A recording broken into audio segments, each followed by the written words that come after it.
যে ব্যক্তি সম্মানের যোগ্যই না তাকে যদি আপনি অনেক বেশি সম্মান দেখান, সেটা কিন্তু সে নিতে পারবে না। ঠিক রিসেন্ট একটা ঘটনা থেকে আমি আপনাকে এক্সাম্পলটা দিতে পারি। কীরকম? 24-এর আন্দোলনে একজন রিক্সা চালক সেই যারা অভ্যুত্থানের জন্য যারা রাস্তায় নেমেছিল তাদেরকে দাঁড়িয়ে একটি সেলুট দিয়েছিল।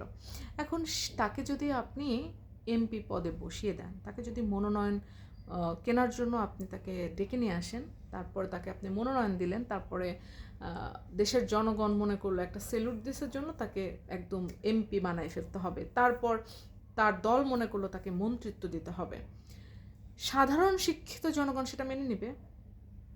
একজন মানুষের কাজ প্রশংসিত হতে পারে, আপনি তাকে প্রশংসা করতে পারেন। একজন মানুষের কাজ আপনার অনুপ্রেরণা দিতে পারে। একজন অশিক্ষিত মানুষ, সে বুঝে হোক না বুঝে হোক বা তার কাছে ভালো লেগেছে, আপামর জনগণের কাছে অনেক বিষয় আছে ভালো লাগবে। এখন আপনি ডেকে ডেকে প্রত্যেকটা মানুষকে কি মন্ত্রী বানাই দিবেন, এমপি বানাই দিবেন? আর এটা সাধারণ শিক্ষিত জনগণ মেনে নিবে?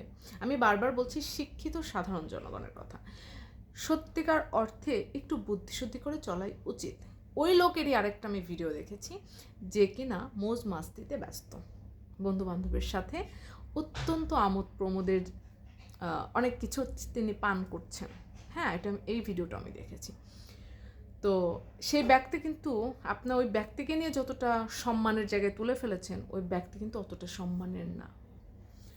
আপনার কোনো কিছু প্রশংসার যোগ্য হতে পারে, কোনো কিছু ভালো লাগার ব্যাপার হতে পারে, আপনি সেটি নিয়ে সর্বোচ্চ তাকে একটা মর্যাদার দিতে পারেন, তার কাছে কৃতজ্ঞতা প্রকাশ করতে পারেন, তাকে আপনি আরেকটা কিছু পুরস্কার দিতে পারেন।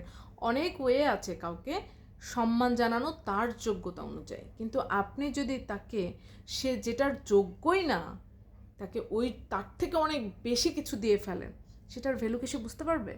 সেটা যেহেতু মানে ওই ব্যক্তি ডেফিনেটলি ওইটা নষ্ট করবে। ওই ব্যক্তিটা কিন্তু সেই জিনিসটা নষ্ট করেছে এবং ফাইনালি কিন্তু সে মনোনয়ন পায় নাই। আচ্ছা, মুগ্ধ পানি পানি করেছে, তার প্রতি সবার একটা আবেগ, সে শহীদ হয়েছে, তার প্রতি একটা আবেগ থাকবেই। তার ফ্যামিলি সেটার সুযোগ লুফে নিবে, আবার আপনারাও সেটা দিতে যাবেন, এটা কি অতিরিক্ত নয়? আমি জাস্ট রিসেন্ট ঘটনা থেকে উদাহরণগুলো দিলাম। রাষ্ট্রীয় সম্মান এক জিনিস। এখন মুক্তিযুদ্ধ তো অনেকেই করেছে, মুক্তিযুদ্ধ হাজার হাজার লক্ষ লক্ষ মানুষ মুক্তিযুদ্ধ করেছে। তার মানে কি প্রত্যেকটা মুক্তিযোদ্ধাকে নিয়ে এসে আপনি মনোনয়ন কেনাবেন? আপনি যে কোনো একটা দলের মধ্যে ডেকে নিয়ে তাকে আপনি ফর্ম দিয়ে দিবেন তুমি মন্ত্রী? প্রত্যেকটা মুক্তিযোদ্ধা কি মন্ত্রিত্ব বা এমপিত্ব লাভ করার যোগ্য? দেশ চালানো আর কোনো বিষয় অনুপ্রাণিত দুটো সম্পূর্ণ ভিন্ন জিনিস। তো কাউকে সম্মান দেওয়ার আগে ন্যূনতম কয়েকটি বিষয় মাথায় রেখে তাকে সম্মান দিবেন।